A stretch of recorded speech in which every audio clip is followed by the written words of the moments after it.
Muito obrigada, senadora Ana Rita, pelo convite. Eu agradeço muito essa oportunidade de apresentar aqui os resultados da missão que a Relatoria pelo Direito Humano à Saúde Sexual e Reprodutiva da plataforma DESCA realizou nos serviços de saúde na Baixada Fluminense, que foi exatamente o local onde a Aline passou, né, para tentar ser atendida e chegou a falecer. E eu vou apresentar aqui o que a gente constatou nesses lugares. E também vou apresentar algumas recomendações a partir da relatoria para que seja feita justiça no caso Aline. Eu queria também agradecer a presença do senador Eduardo Suplicy, da senadora Lídice da Mata, e lamentar profundamente a ausência da representante da Secretaria de Políticas para as Mulheres, porque seria fundamental que houvesse a participação delas aqui, inclusive porque estão na coordenação do grupo interministerial, que foi mencionado pela Mônica Arango, e que seria o grupo que, então, monitoraria a implementação das recomendações do Comitê CEDAW. A gente entende que tem outros compromissos na agenda governamental, mas os direitos das mulheres são sempre relegados ao segundo plano, né? Nunca é dada a devida atenção. É inaceitável que, desde agosto de 2011, a gente continue nessa peregrinação para tentar conseguir uma vontade política para, de fato, se implementar e, mais importante ainda, como foi colocado aqui pela senadora na abertura, que seja realizado o pagamento da indenização para a família da Aline, que espera, desde agosto de 2011, um passo nessa direção. Então, a gente espera que essa audiência pública contribua nesse sentido. Eu venho aqui representando a relatoria, que faz parte da plataforma de direitos econômicos, sociais e culturais, que se chama Plataforma DESCA Brasil. É uma rede formada por 40 organizações da sociedade civil e que desenvolve ações de promoção, defesa e reparação dos direitos humanos. Foi criada em 2001 como capítulo brasileiro da Plataforma Interamericana de Direitos Humanos, Democracia e Desenvolvimento. O projeto das relatorias foi implantado em outubro de 2002, são várias relatorias de direitos humanos, para além da relatoria do direito humano à saúde sexual e reprodutiva. Tem outras relatorias, como relatoria do direito à educação, relatoria do meio ambiente, e as relatorias visam contribuir para que o Brasil adote um padrão de respeito aos direitos humanos. Então, uma das metodologias das relatorias é a realização de visitas in loco e a apuração de denúncias de violação de direitos humanos. A relatoria da qual eu faço parte tem um mandato de 2011 a 2013, é um trabalho voluntário que é realizado junto com as redes e organizações do movimento de mulheres. Os dois eixos temáticos principais desse mandato são a mortalidade materna na perspectiva dos direitos humanos e apurar violações e denúncias relacionadas aos direitos humanos relacionadas à autonomia sexual e reprodutiva, entre as quais a questão da criminalização do aborto, a má assistência nos serviços públicos de saúde. Bom, o caso Aline, como já foi colocado aqui muito bem pela Mônica Arango, ele tem uma importância muito particular. É o primeiro caso que foi analisado no Sistema ONU de Proteção dos Direitos Humanos sobre o tema da mortalidade materna e traz um marco, porque coloca o tema da mortalidade materna entre os temas tradicionais de proteção dos direitos humanos, que vêm sempre sendo tratados nessa esfera. Então, é a primeira vez que a gente vê um caso de morte materna evitável sendo analisado por um comitê das Nações Unidas, no caso, o Comitê para a Eliminação de Todas as Formas de Discriminação contra a Mulher. A decisão tem um valor simbólico importante para os governos. Não é mais aceitável tratar da morte materna evitável como um destino inevitável das mulheres, como uma fatalidade para a qual o Estado não tem nenhuma responsabilidade. Isso não é mais aceitável, a gente encontrar mulheres que tenham que passar pelo que passou a Aline e que vêm e continuam passando por isso hoje nos serviços de saúde. A relatoria, nesse mandato, optou, então, por acompanhar a implementação das recomendações do Comitê CEDAW, no caso Aline, e avaliar a qualidade da assistência à saúde materna conforme os padrões de direitos humanos estabelecidos pelo Comitê CEDAW, em suas recomendações. Então, nós realizamos uma visita a 3 municípios da Baixada Fluminense e realizamos entrevistas com gestores, mulheres usuárias do SUS e profissionais de saúde para poder avaliar como está essa assistência hoje, 11 anos depois da morte da Aline. Então, essa missão foi realizada na Baixada Fluminense, que é uma região do entorno da capital, no estado do Rio de Janeiro.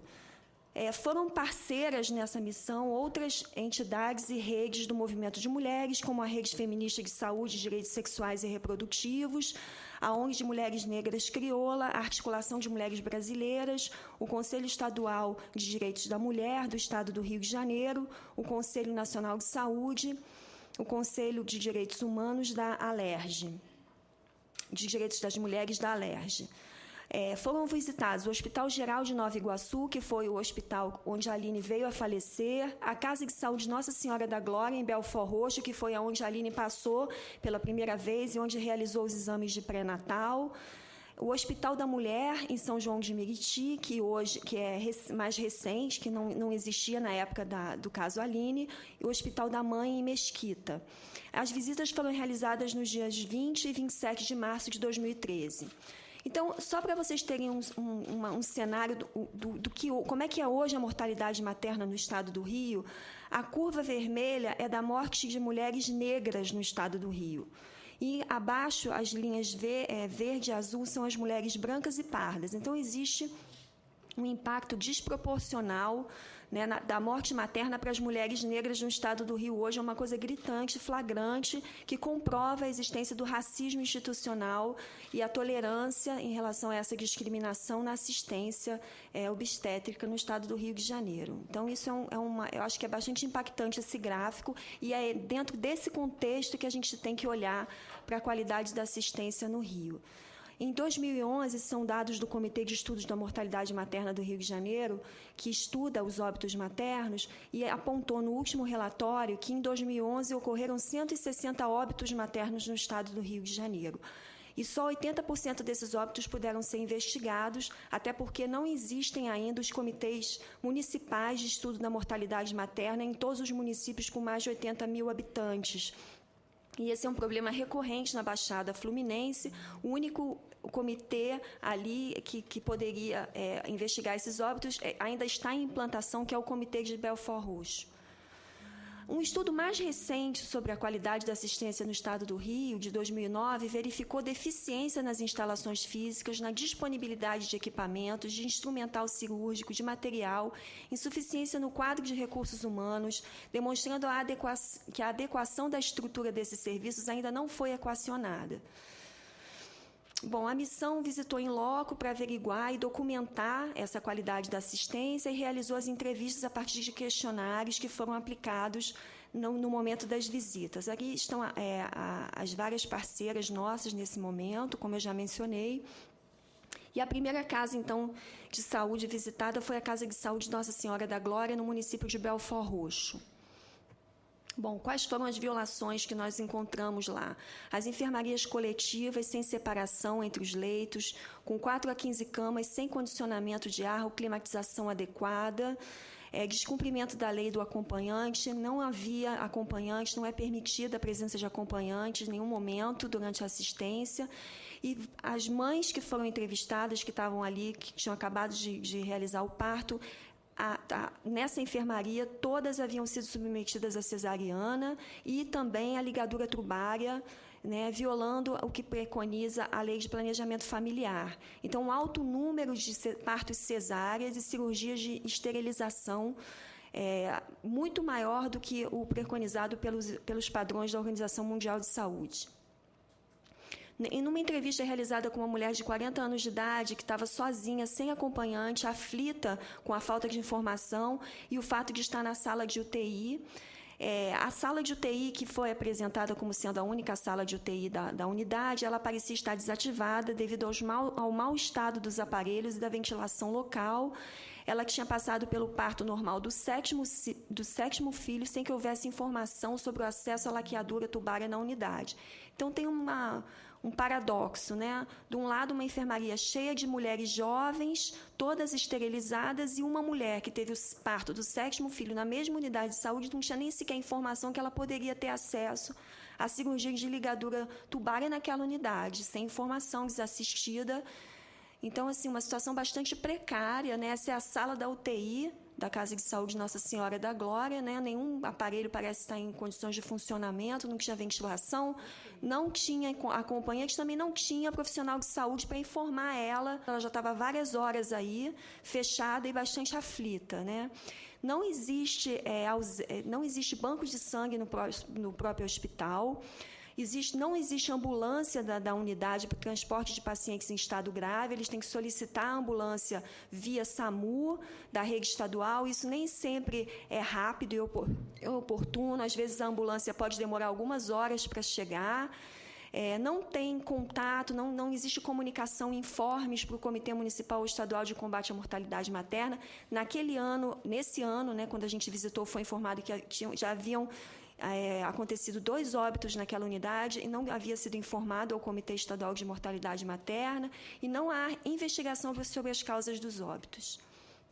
Esses recursos são fundamentais para salvar a vida das mulheres em caso de complicação durante a gravidez e a falta de acesso a tais equipamentos foi um dos fatores principais que contribuiu para a piora e o agravamento do estado de saúde da Aline da Silva Pimentel. Então, hoje, 10 anos, 11 anos depois, a gente vê que a situação continua exatamente a mesma. Os profissionais relataram as dificuldades em realizar a transferência para as outras unidades, na medida em que dependem do SAMU, que é o Serviço de Atendimento Móvel de Urgência, um serviço estadual que nem sempre funciona e que são frequentes as demoras. Existe uma carência de profissionais para atender todas as gestantes de forma satisfatória. Bom, a segunda unidade de saúde visitada foi o Hospital Geral de Nova Iguaçu, que é a referência para as mulheres com gravidez de alto risco. Então, é para lá que são encaminhadas as mulheres que precisam de mais recursos na assistência obstétrica. Bom, isso foi o que a gente verificou lá, né? As salas de parto sem condições, com as camas bastante precárias, em mau estado, algumas enferrujadas. Essas gestantes estavam aguardando no corredor, elas tinham passado pela curetagem, né? Pós-abortamento.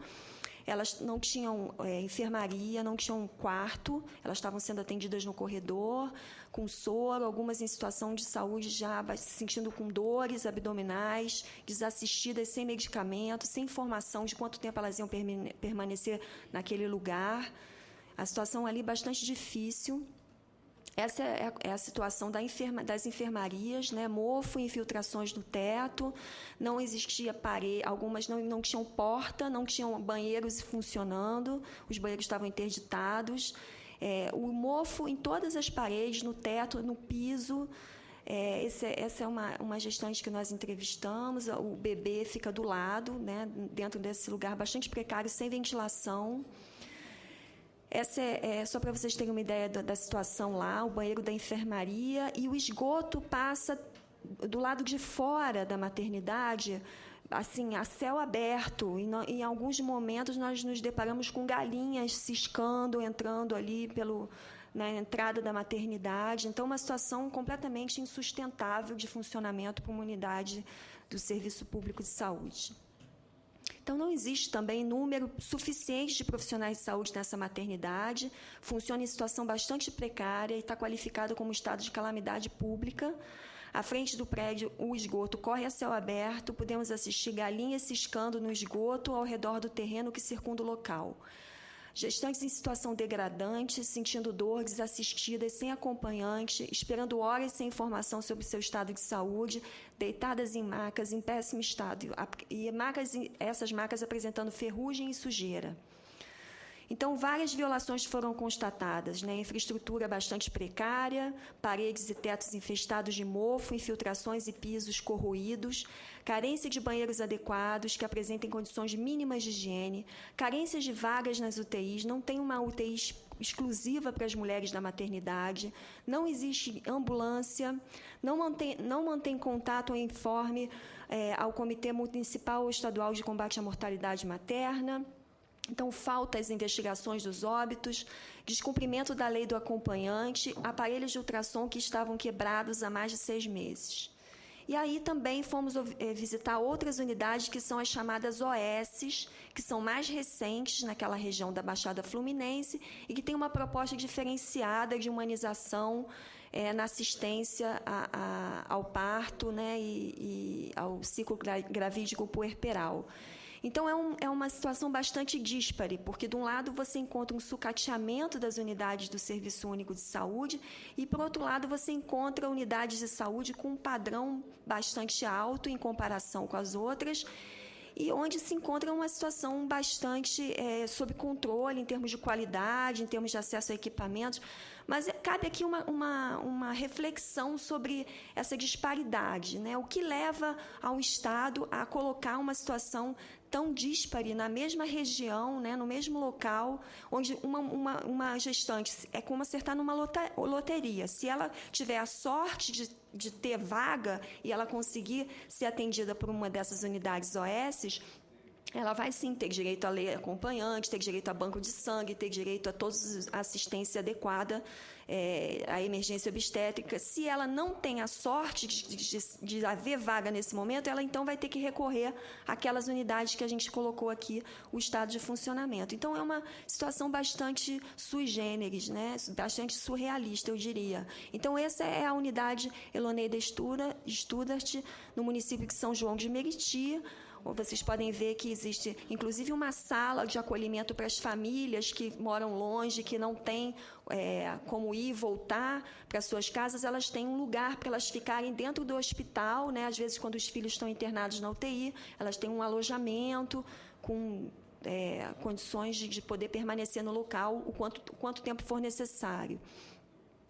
O outro também que nós visitamos foi o Hospital da Mulher de Mesquita. Nos dois hospitais tem salas de parto humanizado, tem enfermeiras, tem médicos, tem indicadores de qualidade, monitoramento por parte das equipes. Então, uma situação bem melhor do que nós encontramos nas outras unidades, né? Vocês podem ver aí UTIs, enfermarias, salas de acolhimento, inclusive de amamentação.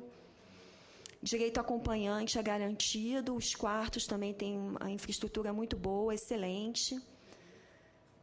Aí a sala de humanização, que a mulher pode ficar enquanto ela espera, né, o momento do parto, tendo todo tipo de atendimento, massagem, exercícios.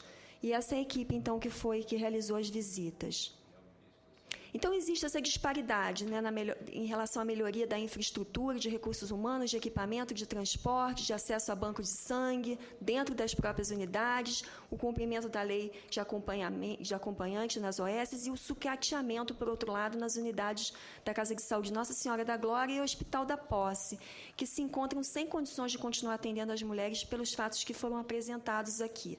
Então, foi feita uma denúncia dessa situação ao Ministério Público Federal, apontando essas irregularidades e solicitando, então, que as providências fossem tomadas nesse sentido. E fomos lá, tivemos uma reunião com o procurador aqui presente, doutor Rodrigo, e foi informado, então, que houve abertura de um inquérito civil público para apurar essas irregularidades. Então, as recomendações dessa relatoria para a Comissão de Direitos Humanos, através da presidente, a senadora Ana Rita, seria o fechamento imediato da Casa de Saúde Nossa Senhora da Glória, após a apuração das denúncias que ocasionaram a abertura do inquérito civil público, que fosse enviado um ofício à Secretaria Estadual de Saúde do Rio de Janeiro solicitando informações sobre a organização da rede de serviços no Estado, porque uma das coisas que a gente não conseguiu foi nenhum tipo de informação por parte da Secretaria Estadual de Saúde. A solicitação ao Ministério da Saúde de envio de informes sistemáticos sobre o processo de implantação da rede cegonha no Hospital da Posse e o prazo da abertura da nova maternidade, que a gente teve informação lá, que estaria sendo, então, estariam sendo enviados recursos da rede cegonha para o Hospital Geral da Posse, exatamente para poder melhorar aquela situação e abrir uma nova maternidade. Mas a gente gostaria que, enquanto isso, aquela maternidade, então, fosse desativada pelos motivos que a gente apresentou aqui, pela falta de condições de funcionamento, E a recomendação ao governo da inclusão da participação do membro, do representante do Ministério Público Federal, das organizações da sociedade civil, das agências das Nações Unidas, do Fundo de População, da ONU Mulheres, no processo de implementação das recomendações do Comitê CEDAW, que fosse feito um grupo ampliado para acompanhamento do cumprimento dessas recomendações pelo governo brasileiro. E nós também gostaríamos de acrescentar aqui que é fundamental que o governo acelere e tome providências para realizar o pagamento da indenização à família da Aline por uma questão de justiça. Obrigada.